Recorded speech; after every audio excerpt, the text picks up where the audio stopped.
থেকে কে জানি বলল, আরে এটা দীপু না। আমি ঘাড় ঘুরিয়ে পিছনে তাকিয়ে দেখি, আরে এটা তো রিয়া। মনে মনে বললাম, আজকে আমি শেষ। এই মেয়ে কেন এখানে আসলো? আসতে ভালো কথা, একটু পর আসতো, মাত্র চলে যাবো উঠছিলাম, এর মাঝেই বিপদ এসে হাজির। তানিয়া তাড়াতাড়ি মুখে মাস্ক দিয়ে বলল, দেখো তো আমাকে চিনা যায় কিনা, রিয়া দেখলে সর্বনাশ হয়ে যাবে। আমি বললাম, না চিনা যায় নাই, তবে আমিও বুঝলাম না রিয়া এখানে আসলো কেন। এর মাঝে রিয়া আর সাইমন আমাদের সামনে এসে হাজির। সাইমন হেসে হেসে বলল, তোমাকে না মাত্র হাসপাতালে দেখে আসছি, আর তুমি না অসুস্থ শরীর নিয়ে এখানে বসে আসো, তাও আবার সাথে মেয়ে নিয়ে। বাবা খুব ভালো তো। আমি লজ্জা পেয়ে বললাম, আসলে ও আমার বড় ভাইয়ের গার্লফ্রেন্ড। এর মাঝে রিয়া বলে উঠলো, তুমি না গ্রাম থেকে এসেছো, এখানে আবার তোমার ভাই কোথা থেকে আসলো? আমি বললাম, আরে ম্যাম, ও আমার চীনা পরিচিত বড় ভাই হয়, আর আজকে এখানে একটু দরকার আসছিলাম, আর এসেই দেখি ওরা বসা। ভাই আমাকে রেখে কোথায় গেছে, কিছুক্ষণের ভিতরে চলে আসবে। একা একা ওর গার্লফ্রেন্ড বসে আছে, তাই ওর সাথে একটু কথা বলছি। বিশ্বাস করুন ম্যাম, এর থেকে বেশি কিছু না। তানিয়া কণ্ঠটা একটু চিকন করে বলল, তোমার বড় ভাই মনে হয় আসবে না, আসলেও অনেক দেরি হবে, আমি বরং চলে যাই, আর তুমি একটু আমাকে এগিয়ে দিয়ে আসবে। আমি তানিয়ার কথায় উত্তর দিয়ে বললাম, অবশ্যই, আমার হয়তো কোনো বড় ভাই নেই, কিন্তু ও আমার নিজের বড় ভাইয়ের মতো, আপনাকে তো আমি আর একা ছেড়ে দিতে পারি না, চলেন। রিয়া টেবিলে বসতে বসতে বলল, কিছু খেয়ে যাও। আমি বললাম, না ম্যাম, এখন বাসায় গিয়ে ঘুমাবো। রিয়াকে দুই পাশ বুঝিয়ে বাইরে চলে আসলাম। বাইরে এসেই বড় করে একটা শ্বাস নিলাম। তানিয়া হাঁপাতে হাঁপাতে বলল, বাবারে, আজকে আমি শেষ ছিলাম, যদি রিয়া কিছু জানতে পারতো তাহলে সব খেলা আমার নিমিষে শেষ হয়ে যেত, তবে তোমাকে ধন্যবাদ। আমি বললাম, কেন ধন্যবাদ দিলেন, জানতে পারি? তানিয়া বলল, তুমি যে অভিনয় করলে না, তোমার জন্য আজকে বেঁচে গেছি। আমি বললাম, এজন্য ধন্যবাদ দিতে হবে না, আমি আপনাকে এখানে আনছি, তাই আপনাকে বাঁচানোর দায়িত্ব তো আমার, তবে এখন শুধু একটু তাড়াতাড়ি চলেন, আর সময় নষ্ট করতে চাই না। তানিয়া আমার হাত ধরে বলল, এত তাড়াহুড়ো করো কেন, একটু ধৈর্য ধরো, যাবই তো। আমি মন খারাপ করে বললাম, আর কত অপেক্ষা করব, আমার মন বলছে তো। তানিয়া একটা রিক্সা ডেকে বলল, এবার আসো, তোমার মনের ইচ্ছা পূরণ করব। আমিও খুশি মনে উঠে পড়লাম। তানিয়া আমার পাশে বসে আমার হাত জড়িয়ে ধরে বলল, সবকিছু ঠিকঠাক করে রাখছো তো? আমি বললাম, আরে এই নিয়ে তুমি কোনো চিন্তাই করিও না, এইসব আমার উপর ছেড়ে দাও। তানিয়া বলল, তুমি বহুত চালু আছো। আমিও তানিয়া সুরে তাল মিলিয়ে বললাম, সেটা বলতে পারো, তবে এইসব সুযোগ আমি হাতছাড়া করতে চাই না, সুযোগ তো আর বারবার আসে না। তানিয়া টানা টানা চোখের চাহনি দিয়ে বলল, ওরে আমার রসালো নাগর রে, দেখাই যাবে কেমন খেলতে পারো তুমি, শুধু মাঠেই খেলো নাকি? আমি তানিয়াকে চুপ করতে বললাম। তানিয়া বলল, চুপ করবো কেন? আমি বললাম, আরে এভাবে বলে কেউ, মানুষ শুনে ফেলবে। আচ্ছা তানিয়া, তোমাকে আমি একটা কথা বলতে পারি? তানিয়া বললাম, বলো, কি বলবে? এই বলে তানিয়া আমার দিকে তাকালো। আমি বললাম, কথাটা হচ্ছে, তুমি কি আগে কারোর সাথে প্রেম করতে? তানিয়া আমার হাত ছেড়ে দিয়ে বলল, আমার কাছ থেকে এইসব জানতে চাইবে না, যা চাইছো আমি তাই দিচ্ছি, কিন্তু এইসব কথা ভুলেও বলবে না। মনে মনে বলছি, এই শালি তো বহুত চালাক, ও জানে এইসব কিছু বললে ওর খেলা শেষ, আগে ওকে আমার নিয়ন্ত্রণে আনতে হবে, পরে সব তথ্য বের করে ভিডিও করতে হবে। ছুটতে দেখতে আমরা ভিআইপি একটা হোটেলের সামনে চলে আসলাম। ভিতরে যেতে যেতে তানিয়া আমার দিকে তাকিয়ে ঠোঁট কামড়ে বলল, আমার কেমন কেমন জানি লাগছে। আমি ওর কথায় জবাব দিয়ে বললাম, আগে ভিতরে যাই, পরে দেখবে খুব ভালো লাগবে। ভিতরে গিয়ে দেখি দুইজন হোটেল বয় বসে আছে। আমি একজনকে উদ্দেশ্য করে বললাম, ভাই এখানে খালি রুম পাওয়া যাবে? ছেলেটা আমার দিকে তাকিয়ে আমাকে উদ্দেশ্য করে বলল, আরে স্যার, আমরা তো আপনাদের অপেক্ষায় বসে থাকি সারাক্ষণ, কখন আপনারা আসবেন বলেন, আপনাদের কেমন রুম রাখবে, এসি না নন এসি? তানিয়া ছেলেটাকে থামিয়ে বলল, এত কথা শোনার মতো সময় আমাদের নেই, এখানে সবচেয়ে ভিআইপি যে রুমটা আছে সেটাই আমাদের লাগবে। ছেলেটা একটা চাবি তানিয়ার হাতে এগিয়ে দিয়ে বলল, জি ম্যাম, 20 নম্বর রুমটা আপনাদের জন্য, আমাদের এখানে সবচেয়ে উন্নত এই রুমটা, এখানে সব আছে, যা আপনাদের দরকার পড়বে তাই আছে, আর যদি কোনো সাহায্য লাগে বলবেন। আমি তানিয়ার দিকে তাকিয়ে বললাম, তানিয়া তুমি ভিতরে যাও, আমি আসছি, টাকার হিসাব মিটিয়ে আসি। তানিয়া হেসে বলল, এখানেও টাকা দিবে তুমি? আমি বললাম, আজকে আমার সবচেয়ে ভালো একটা খুশির দিন, তাই এই দিনে কোনো টাকার হিসাব চলবে না, তুমি ভিতরে যাও, আমি চলে আসি।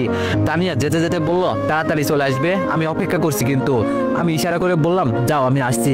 স্যার, টাকা পয়সার বিষয় তো পরে, আগে গিয়ে রুমটা দেখে আসেন, পছন্দ হয় কিনা। হোটেল বয় কি জানি লিখতে লিখতে বলল। আমি বললাম, সে দেখা লাগবে না, যত টাকা লাগবে দিয়ে দিব, তবে তোমাদের আমাকে একটা হেল্প করতে হবে। হোটেল বয় বলল, জি স্যার, কেমন হেল্প লাগবে?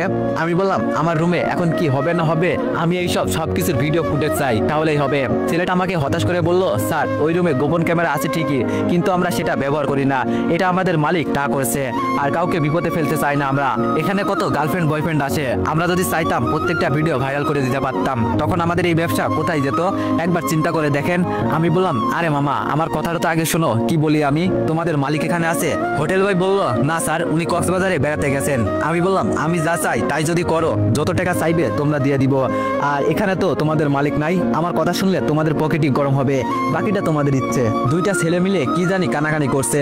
আমি এবার বিরক্ত হয়ে বললাম, আমি কি চলে যাব নাকি? ছেলেটা ধপ করে আমার হাত ধরে বলল, স্যার, আপনি যা বলবেন আমরা তাই করব, তবে টাকার বিষয়টা।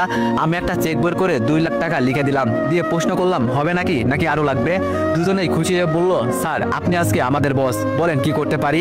আপনি যা বলবেন আমরা তাই করব। মনে করবেন এই হোটেল আজকের জন্য আপনার। আমি একটা হাসি দিয়ে বললাম, কিছুই লাগবে না, তবে আমার ভিডিও চাই, এটুকু হলেই হবে। হোটেল বয় বলল, হয়ে যাবে, আপনি যান আর গিয়ে কাজ শুরু করেন। আমি বললাম, সে তো যাবই, তবে মেয়েটার কাছ থেকে আমি কিছু উত্তর জানতে চাইছি, সেটা জেনেই চলে যাব। তবে ওর সাথে তোমরা দুইজন শারীরিক সম্পর্ক করতে পারবে।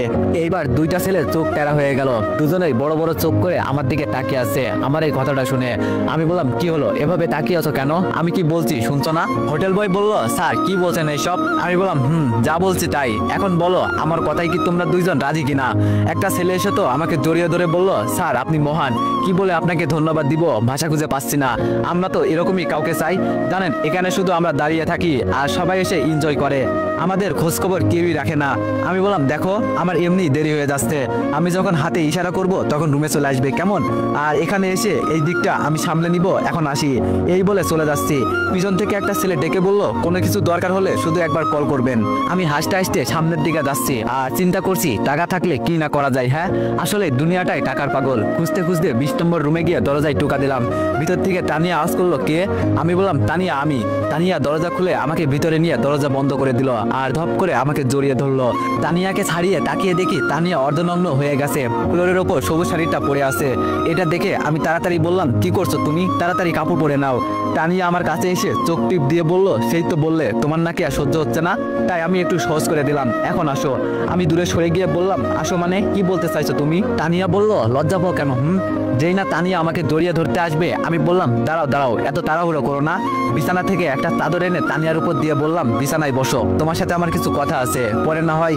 তানিয়া বলল, সময় কিন্তু তোমারই লস হবে, মনে রেখো আমি শুধু আজকের দিনের জন্য তোমার।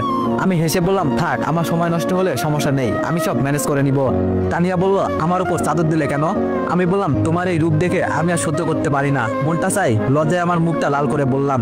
তানিয়া বলল, এজন্যই তো আমি তোমায় পাগল করতে চাইছি, এখন বলো কি বলতে চাও? এত সময় নষ্ট করে লাভ আছে কোনো? আমি বললাম, কিছু কথা বলবো, তবে সেগুলো সঠিক জবাব দিতে হবে। তানিয়া বলল, বলো কি বলবে? আমার হাতে হাত রেখে তানিয়া এই কথাটা বলল।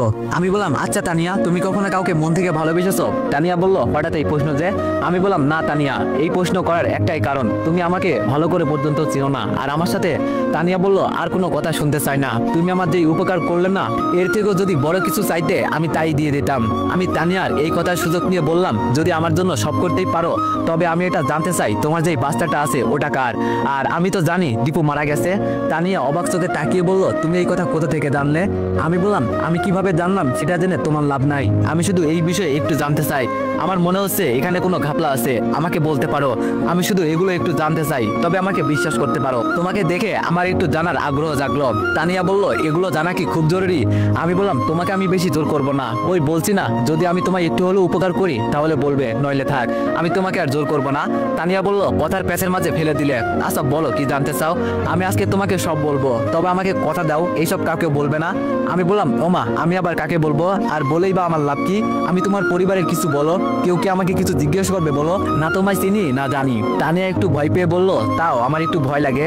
আমি এবার একটু রাগ করে বললাম, থাক তাহলে বলতে হবে না। তানিয়া বলল, এই বাচ্চাটা দীপুর না। আমি জানতাম এই বাচ্চাটা আমার না, তবে ক্যামেরায় রেকর্ড করার জন্য এইসব করছি, এভাবে বললে তো আর কেউ বিশ্বাস করবে না, প্রমাণ সহ সব দেখাবো। আমি তানিয়ার কথার মাঝে বলে উঠলাম, তাহলে এই বাচ্চাটা কার? তানিয়া বলল, আমার বয়ফ্রেন্ডের। আমি বললাম, ও তাহলে তুমি এই বাচ্চার পরিচয় দিচ্ছ কেন দীপুকে বাবা বলে? মাথায় কিছু আসছে না, আর তুমি বা তোমার বয়ফ্রেন্ডের কাছে যাও না কেন? তানিয়া বলল, যাবো তো, তবে এখানে একটা কাহিনী আছে। আমি একটু চুপ করে আবার বললাম, কি কাহিনী বলো শুনি। তানিয়া বলল, আমি শুধু দীপুদের বাসায় আছি ওদের সম্পত্তির জন্য, ওদের বাসাটা আমার নামে লিখে দিলেই ওদের বিদায় করে আমি সুখে শান্তিতে সংসার করব।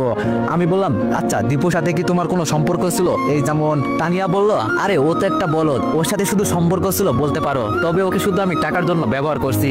আমি বললাম, সবটা না হয় বুঝলাম, তবে এখনো ওর বাসায় আছো কেন? মানুষ এগুলো জানলে কি বলবে? তানিয়া বলল, আরে কে জানবে, আমি কাউকে বললে তো জানবে, আর দীপু মরে গিয়ে বেশ ভালোই হয়েছে, ওই শালা সব জানতো, এখন সব খেলা খতম আর আমি জিতে গেছি। আমি তানিয়ার থেকে হাত ছাড়িয়ে বললাম, জানো তানিয়া, কাউকে ঠকিয়ে সুখী হওয়া যায় না, যত চেষ্টাই করো না কেন তুমি। এখন হয়তো তুমি সুখে থাকবে, কিন্তু 2 দিন পর যখন তোমার কাছে টাকা থাকবে না। তানিয়া এবার বিছানা থেকে উঠে শরীর থেকে চাদর ফেলে দিয়ে বলল, এখানে কি এনজয় করতে এসেছো নাকি এইসব বলে আমার মন খারাপ করতে চাও?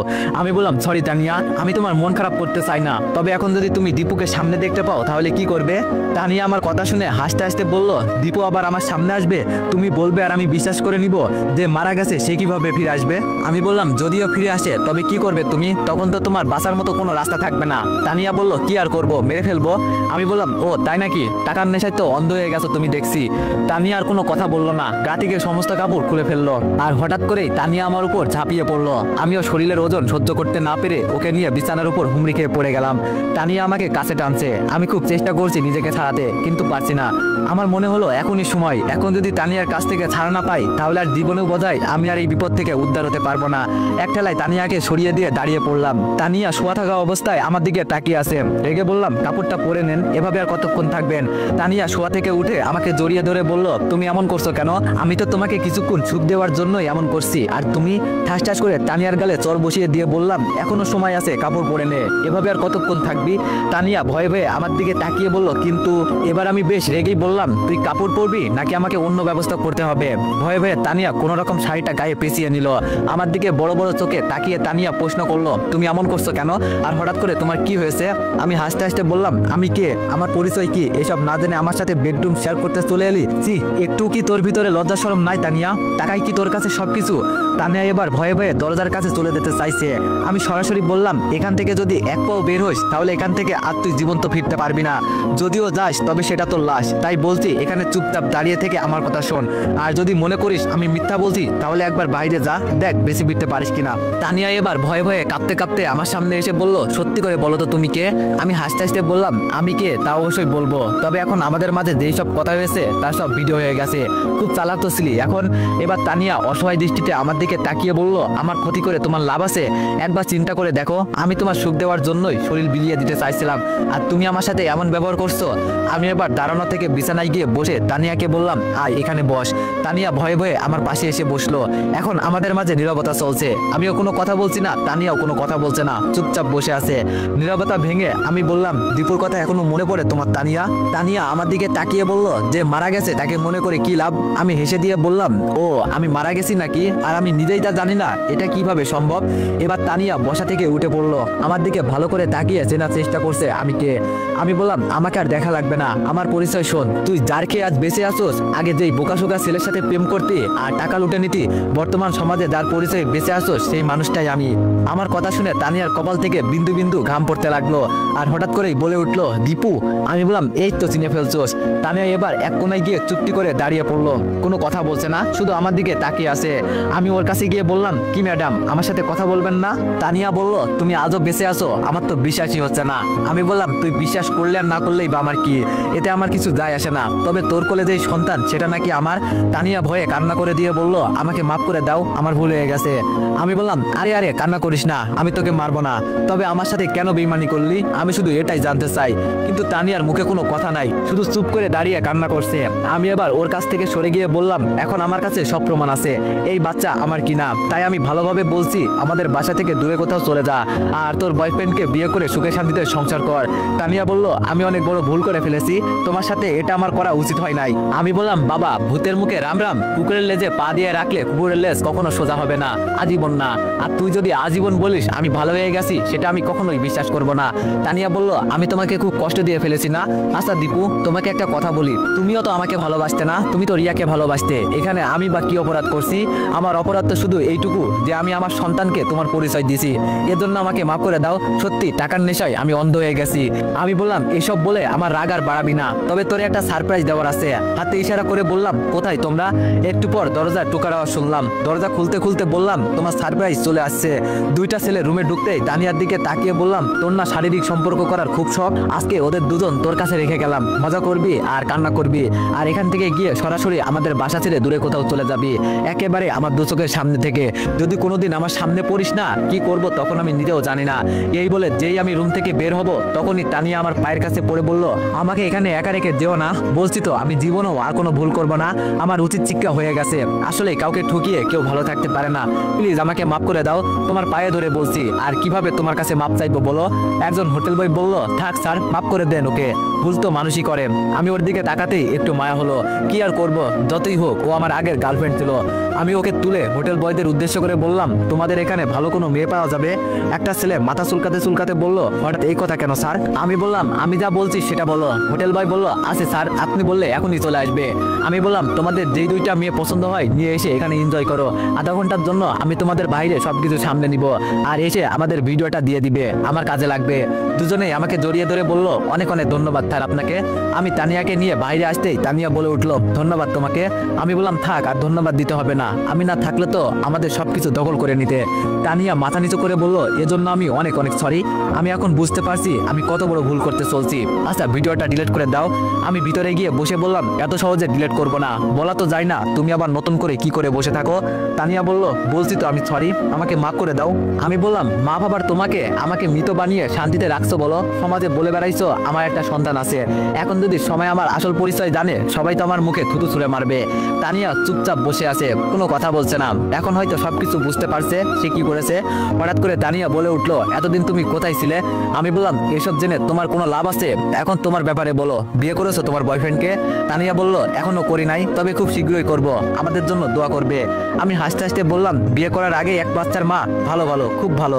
আমাদের সমাজে তোমার মতো কিছু মেয়ে হলে আমার মনে হয় বিয়েটা উঠে যেত। কি বলো, যেখানে বিয়ে ছাড়া বাচ্চা হয় সেখানে বিয়ে করে লাভ আছে কোনো? আমি একটু শুয়েও দেখলাম না তোমাকে, আর এর ভিতরে আমি বাবা হয়ে গেলাম, বিষয়টা চিন্তা করা যায় বলো? তানিয়া কণ্ঠটা ভারী করে বলল, আমাকে অপমান করা হচ্ছে বুঝি?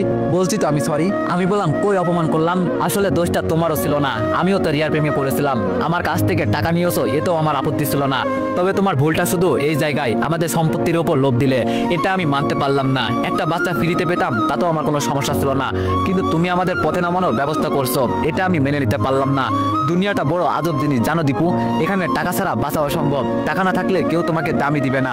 আমি বললাম, এতই যখন টাকা ছিল তো টাকা ইনকাম করতে পারো না? ও চিন্তা করো অন্যকে কিভাবে মেরে টাকা ইনকাম করা যায়। এর মাঝে দুইজন হোটেল বয় এসে বলল, স্যার আপনাকে অনেক অনেক ধন্যবাদ, আজকে যেই এনজয় করছি আপনাকে ধন্যবাদ দেওয়ার মতো কোনো ভাষা খুঁজে পাচ্ছি না। আমি চেয়ার থেকে উঠে বললাম, আমাকে এত ধন্যবাদ দিতে হবে না, তার আগে আমাকে ভিডিওটা দিয়ে দাও, আমি চলে যাই।